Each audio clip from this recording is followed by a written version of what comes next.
தின அரசியல் பார்வையாளர்கள் அனைவருக்கும் வணக்கம். இன்னைக்கு நம்ம இது சம்பந்தமா பார்க்க போறோம் கேட்டீங்கன்னா, நேற்றைய தினம் விடுதலை சிறுத்தைகள் கட்சியின் சார்பில் ஒரு விருது வழங்கும் விழா நடத்தியிருக்காங்க. அந்த விருது வழங்கும் விழாவில் அண்ணன் திருமாவளவன் அவர்கள் பேசிய பேச்சுக்கள் தான் இன்னைக்கு சமூக வலைதளங்கள் முழுக்க ஒரே வைரலா போயிட்டு இருக்குது. பல்வேறு குற்றச்சாட்டுகளுக்கு பதில் கொடுத்திருக்காரு. அப்படி என்ன அவர் பதில் கொடுத்திருக்காரு, அதற்கு பின்னாடி இருக்கக்கூடிய அரசியல் என்ன, அதை பத்தி தான் இந்த வீடியோல பார்க்க போறோம். வாங்க பார்க்கலாம்.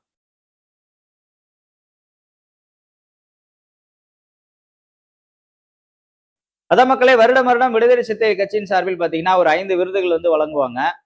அந்த ஆண்டில் சிறப்பாக செயல்பட்ட பல நபர்களுக்கு இந்த விருதுகளை வழங்குவாங்க. இதை தொடர்ச்சியா பல ஆண்டுகளா விடுதலை சிறுத்தைகள் செஞ்சுட்டு இருக்காங்க.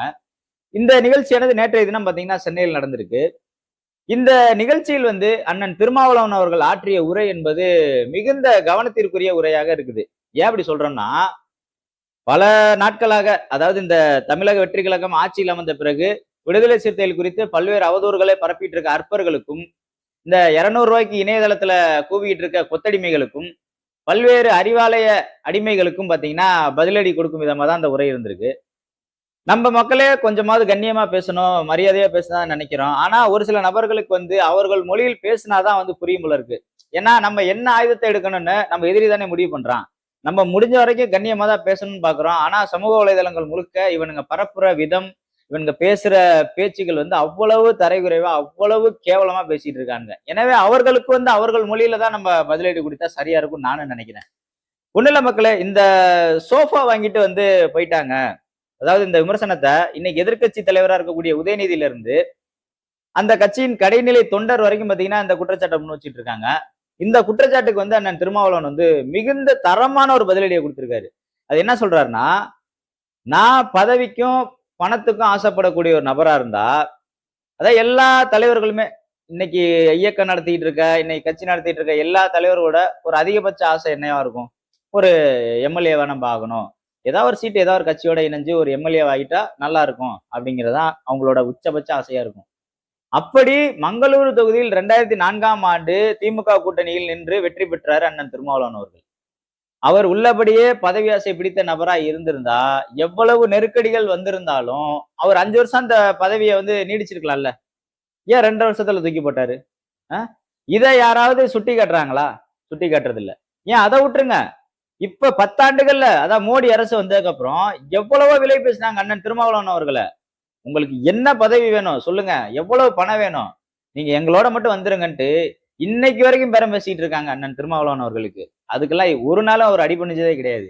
ஏன் நீங்க நடத்துனீங்களே இப்ப இந்த எலெக்ஷன் முடிஞ்சதுக்கு அப்புறம் தமிழக வெற்றி கழக கூட்டணியை எப்படியாவது சிதைச்சரணும், தமிழக வெற்றி கழகத்தை ஆட்சியில இருந்து எப்படியாவது கவிழ்த்தரணும்னு சொல்லிட்டு அண்ணன் திருமாவளவன் அவர்கள் முதலமைச்சராக போறோம்னு சொல்லிட்டு ஒரு விஷயத்த பண்ணீங்கல்ல. உள்ளபடியே அவர் பதவி ஆசை பிடித்த நபரா இருந்திருந்தால், நல்லா யோசிச்சுக்கோங்க மக்களே, எப்படியாவது நம்ம நாற்காலியில உட்கார்ந்தாட்டா போதும், என்ன நடந்தாலும் சரி, இப்ப பாத்துக்கலாம், பதவி நம்ம முதலமைச்சர்ரா பாத்துக்கலாம் அப்படிங்கிற ஒரு எண்ணம் அவருக்கு இருந்திருந்தா, இவங்க எடுத்த முயற்சிகளுக்கு அவர் அசைந்து கொடுத்திருப்பார்ல. சரிப்பா, நான் முதலமைச்சர் இருந்துக்கிறப்பா, என்ன வேணா பண்ணுங்கப்பான்னு இருந்திருக்கலாம்ல. ஆனா இந்த முயற்சியே தப்பு, இது தமிழ்நாட்டுக்கே மிகப்பெரிய ஒரு ஆபத்துல போய் முடியும், திமுகவும் அதிமுகவும் ஒண்ணு சேர்றது தமிழ்நாட்டுக்கு ஆபத்துன்னு சொல்லிட்டு அப்படியே நிராகரிச்சிட்டாரு. வேணாம், இது தவறு, என்னை விட்டுருங்கன்னு சொல்லிட்டாரு. ஏன் அவர் பதவி ஆசை பிடிச்ச நபரா இருந்தா, இல்லப்பா நீங்க பண்ணுங்கப்பா, நான் முதலமைச்சரா இருந்துக்கிறேன்னு சொல்லிட்டு போயிருக்கலாமே. சரி, அதை விட்டுருங்க. இப்ப இன்னைக்கு தமிழக வெற்றி கழக கூட்டணியில இருக்காங்கல்ல, இன்னைக்கு இன்னைக்கு எந்த அமைச்சரவை கேட்டாலும் அந்த தலைமை கொடுக்க தயாரா இருக்குது. ஏன் இப்ப இன்னைக்கு 2 பேர் எம்எல்ஏ ஆயிருக்காங்கல்ல. அண்ணன் வன்னியரசுக்கு சமூக நீதித்துறை கொடுத்திருக்காங்க. இன்னொருத்தர் இருக்காரு ஜோதிமணி, அவருக்கு ஒரு அமைச்சர் பதவியை கொடுங்கன்னா கொடுக்க மாட்டேன்னு சொல்றாங்க. அவ்வளவு பதவிகள் இன்னைக்கு இருக்கு. வாங்க தெரியாம இல்ல, அண்ணன் திருமாவளவன் அவர்களுக்கு தெரியும் அரசியல்ல எப்படி காய் நகர்த்தணும் அப்படின்ட்டு. இன்னொன்னு மக்களே, நம்மளுக்கு இருக்கக்கூடிய ஒரே ஒரு கோபம் என்னன்னா, கோபம் தான். ஏன்னா உதயநிதி எல்லாம் இன்னைக்கு தலைவர் திருமாவளவனை விமர்சிக்கிற அளவுக்கு போயிருச்சான்னு நான் பாக்குறேன். உதயநிதிக்கு என்ன தகுதி இருக்கு? என்ன தகுதி இருக்கு? அப்பன் தோளில் ஏறி சட்டமன்ற உறுப்பினர் ஆகி, கட்சிக்காரன் தோளில் ஏறி அமைச்சராகி துணை முதலமைச்சரான உங்களுக்கு இவ்வளவு இருந்தால், கிட்டத்தட்ட ஒரு 35 ஆண்டுகளா இந்த மக்களோடு மக்களா கிடந்து சோறு தண்ணி இல்லாம, தூக்கம் இல்லாம, பெத்த அம்மாவை போய் பார்க்க முடியாம, திருமணம் கூட பண்ணிக்காம அண்ணன் திருமாவளவன் அவர்கள் மக்களோடு மக்களா கிடக்கிறாரு. அவரை விமர்சனம் பண்றதுக்கு உங்களுக்கு என்ன தகுதி இருக்கு? உதயநிதி அவர்களே, என்ன தகுதி இருக்கு? அண்ணன் திருமாவளவன் அவர்கள் வந்து இந்த கட்சியை எவ்வளவு பொருளாதார நெருக்கடிகளுக்கு மத்தியில் இந்த கட்சியை நடத்திட்டு இருக்காரு. எவ்வளவு நெருக்கடிகள் இருக்கு தெரியுமா கட்சியில? கட்சி நடத்துறவங்களுக்கு தான் தெரியும். எவனோ பேப்பர்ல எழுதி கொடுக்குறான், அதை வந்து ஒப்பாரி வச்சுட்டு போறது எல்லாமே பண்ணிடலாம். ஆனா ஒரு கடைநிலை தொண்டன் வரைக்கும் இன்னைக்கு தொடர்புல இருக்காரு அண்ணன். தெரியுமா உங்களுக்கு? வந்து நின்னு பாருங்க எங்க கட்சி அலுவலகத்துல. உங்க கட்சி மாதிரி பண்ணையார் கட்சி கிடையாது விடுதலை சிறுத்தைகள் கட்சி. நேரடியா இன்னைக்கு நான் ஒரு தொண்டர் எங்க தலைவரை போய் பார்க்கணும்னு நினைச்சேன்னா எங்க தலைவரை பார்க்க முடியும் என்னால. உங்க கட்சியில முடியுமா? ஒரு எம்எல்ஏ போய் பார்க்க முடியுமா? ஒரு கவுன்சிலர் போய் பார்க்க முடியுமா? என்ன தகுதி இருக்கு அண்ணன் திருமாவளவனை விமர்சிக்க? உங்களுக்கு என்ன தகுதி இருக்கு? உங்க அப்பா பேரையும் உங்க தாத்தா பேரையும் எடுத்துட்டா நீங்க யார்? அதுதான் அண்ணாமலை சூப்பரா கேட்டிருப்பாரு. முன்னாடி பேசின ஒரு வீடியோ எடுத்து பாருங்க. அதாவது உதயநிதி ஸ்டாலினோட அப்பா பேரையும் தாத்தா பேரையும் எடுத்துட்டா ஒரு பிரைவேட் கம்பெனில வாட்ச்மேன் வேலைக்கு கூட தகுதி இல்லாத நபர் தான் இந்த உதயநிதினு அண்ணாமலை பேசியிருப்பாரு. அது முழுக்க முழுக்க உண்மைதானே? அதாவது கஷ்டப்பட்டு ஒரு பதவிக்கு வந்திருந்தா அந்த பதவியோட அருமை அவருக்கு தெரிஞ்சிருக்கும். ஏதோ கட்சி நம்ம கட்சி, நமக்கு ஜால்ரா போடுறதுக்கு பல ஜால்ரா பசங்க இருக்காங்க, 200 ரூபாய் கொடுத்தா வேலை செய்ய பல கூலிகள் இருக்காங்க, சொகுசா கூட்டி வந்து இன்னைக்கு உங்களை எதிர்கட்சி தலைவரா உட்கார வச்சுட்டாங்க. அதனால இன்னைக்கு பாத்தீங்கன்னா இது போன்ற அறமற்ற விமர்சனங்களை நீங்க முன் வச்சிட்டு இருக்கீங்க.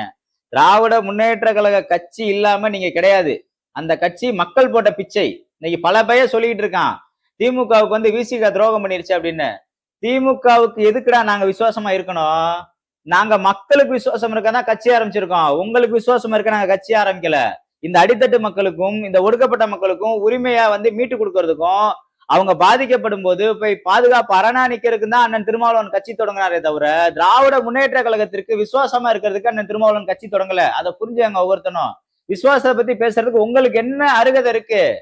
நீங்க விடுதலை சிறுத்தைகள் இல்லைன்னா 2021 சட்டமன்ற தேர்தலில் தோத்திருப்பீங்க. வட மாவட்டத்தில் இந்த பறையர் சமுதாய மக்கள் ஓட்டு போடலன்னா நீங்க 10 வருஷம் கூப்பிட உட்கார்ந்த மாதிரி இன்னொரு 5 வருஷம் சேர்த்து கூப்பிட உட்காந்துருப்பீங்க. நீங்க நன்றி விசுவாசத்தை பத்தி எங்களுக்கு பாடம் எடுத்துட்டு இருக்கீங்களா? நன்றி விசுவாசத்தை பத்தி நீங்க முதல்ல போய் படிங்க. விடுதலை சிறுத்தைகள் நமக்கு எவ்வளவு பக்கபலமா இருந்தாங்க, இந்த கம்யூனிஸ்ட் கட்சி எவ்வளவு பக்கபலமா இருந்தாங்க, இன்னைக்கு அவங்க எல்லாம் நம்மள விட்டு போயிட்டாங்கன்னா என்ன காரணம்னு ஆராய்ஞ்சு கண்டுபிடிங்க. அதை விட்டுட்டு சோபா வாங்கிட்டு போயிட்டான், சேரை வாங்கிட்டு போயிட்டான், மயிரை வாங்கிட்டு போயிட்டான்னு இது போன்ற கேவலமான விமர்சனத்தை முன் வச்சுட்டு இருக்கீங்க.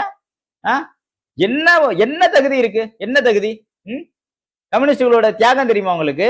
விடுதலை சிறுத்தை கட்சியில் இருக்கக்கூடிய ஒவ்வொரு தொண்டனுடைய உழைப்பு என்னன்னு தெரியுமா உங்களுக்கு? சந்து பந்தல அலைஞ்சு உங்களுக்கு ஓட்டு வாங்கி கொடுத்தான். ஏதோ பெருசா திமுக கார ஓட்டு போட்டுதான் 2 தொகுதியில விசிக ஜெயிச்சிருச்சுன்ற மாதிரி பேசுறீங்க. 234 தொகுதியில நாங்க ஓட்டு போட்டிருக்கோம்ல உங்களுக்கு. அப்ப எங்க ஓட்டுல வந்த எம்எல்ஏ நீங்க தூக்கிறீங்க. அவ்வளவு உங்களுக்கு ஆணவம் இருக்குது, அவ்வளவு உங்களுக்கு தலக்கண்ணம் இருக்குது, அவ்வளவு உங்களுக்கு மானரோசம் இருந்தா நீங்க 234 தொகுதியிலையும் விசிக கார யாரும் எங்களுக்கு ஓட்டு போடாதீங்கன்னு சொல்லுங்க பாப்போம். ஏன் அவ்வளவு வேணாம்? இப்ப சொல்லிருக்கீங்கல்ல தனிச்சு நாங்க நிக்கிறோன்னு, தனிச்சு நில்லுங்க, ஒரு எலெக்ஷன்ல நில்லுங்க பாப்போம்.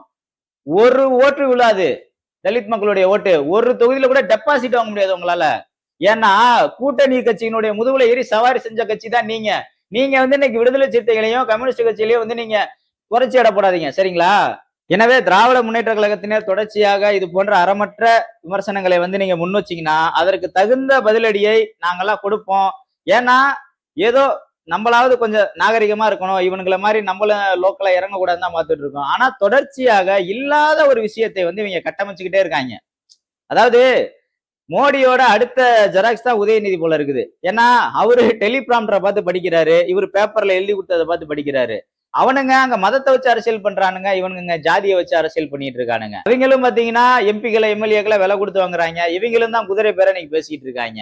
ஏன்னா இன்னைக்கு சனாதனத்தை ஒழிக்கிறோம்னு சொல்லிட்டு என்ன சனாதனத்தை இவங்க ஒழிச்சிட்டாங்க? திராவிட முன்னேற்ற கழகம் தாங்க இருக்கிறதுலே பெரிய சனாதனம். அதை ஒழிச்சாலே முடிச்சிங்க. ஏன்னா சனாதனத்தின் மொத்த உருவமே இன்னைக்கு திமுக தான். ஒரு குடும்பத்துல இருக்கவங்க தான் தொடர்ச்சியா நீங்க முதலமைச்சர் ஆகணும், கட்சியோட தலைவர் ஆகணும், இன்னைக்கு எதிர்கட்சி தலைவரா உங்க குடும்பத்துல இருக்கவங்க தான் ஆகுறாங்கன்னா இதுதானே ஆகச்சிறந்த சனாதனமே. முதல்ல இதை ஒழிங்க. இவங்க இந்த கொள்கை வெங்காயம், இந்த கோட்பாட்டு வெங்காயத்தெல்லாம் தெருவுல வந்து மக்களுக்கு தான் பேசுவானுங்க. இவனுங்க வீட்டுல போய் முதல்ல பேச சொல்லுங்க. இன்னைக்கு திருச்சி சிவா அவர்களுடைய மகள் வந்து பாத்தீங்கன்னா தாவேகளை போய் இணைஞ்சிட்டாங்க. ஜெகத் ரட்சகன் யாரு? எம்பி, திமுக எம்பி ஜெகத் ரட்சகனோட பையன் வந்து இன்னைக்கு போய் தாவேகளை இணைஞ்சிருக்காரு. இப்ப அவங்க எல்லாம் என்னத்தை வாங்கிட்டு தாவேகளை போய் இணைஞ்சிருப்பாங்க? நாங்க தான் சோபா வாங்கிட்டோம், சேரை வாங்கிட்டோம், மயிரை வாங்கிட்டோம்ன்றீங்க. இவங்க என்னத்தை வாங்கிட்டு போய் தாவேகளை இணைஞ்சிருப்பாங்க? இதற்கு பதில் சொல்ல முடியுமா?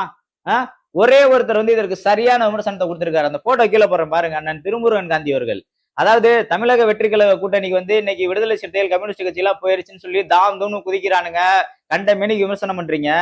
இப்ப இது போன்ற நபர்கள் வந்து போயிருக்காங்களே, அதை பாருங்க, அந்த விமர்சனத்தை கூட போடுறேன் பாருங்க. ரொம்ப தெளிவா எழுதிட்டாரு. பணம் சம்பாதிக்கிறதுக்கும், சாராய ஆலையை வச்சு நடத்துறதுக்கும், நிறுவனங்களை வச்சு நடத்துறதுக்கும் தான் திமுக வந்து ஒரு விசிட்டிங் கார்டா யூஸ் பண்ணிக்கிட்டாங்க. இன்னைக்கு பதவி இல்லைன்னொன்னையும் அவங்க அடுத்து என்ன பண்ணணும் அப்படின்ட்டு அதற்கான வேலையை பார்த்துட்டு இருக்காங்கன்ற ஒரு விமர்சனத்தை வச்சிருக்காங்க. உள்ளபடியே உங்க கொள்கை, கோட்பாடு, கொழுக்கட்டை, பொல்லங்காய் எல்லாம் போய் முதல்ல உங்க வீட்டுல சொல்லுங்க. அப்புறம் வந்து நீங்க ஊருக்கு சொல்லலாம். சரிங்களா? எனவே உதயநிதி ஸ்டாலின் அவர்களே, நீங்க தொடர்ச்சியா இந்த மேடையில புலம்புறத தயவு செஞ்சு விடுங்க. கட்சியை வலுப்படுத்துறதுக்கான வேலையை போய் பாருங்க. கல்யாணம் காது குத்துல இருந்து இளவு வீடு வரைக்கும் நீங்க ஒப்பாரி வச்சுக்கிட்டு இருக்கிறத நிறுத்தினா மட்டும்தான் உங்க கட்சி நல்லா இருக்கும். நன்றி, வணக்கம்.